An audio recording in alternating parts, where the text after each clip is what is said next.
همون جایی که منو رها کردی وایسادم. هنوزم همونم، همونقدر دوست دارم، همونقدر ذوق تو دارم، همونقدر با خنده ها دلم ضعف میره. آدمای زیادی اومدن منو ببرن، نرفتم. من هنوزم همونم، فقط یکم دلتنگم، خستم، یکم موهام سفید شدن، یکم لاغرتر شدم و بعضی وقتا معدم درد میگیره، دست چپم تیر میکشه.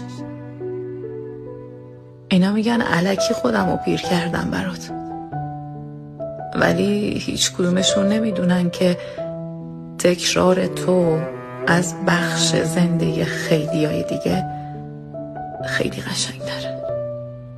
خیلی. همون که با دست تنگ تو مشتم برا صدف داشتم.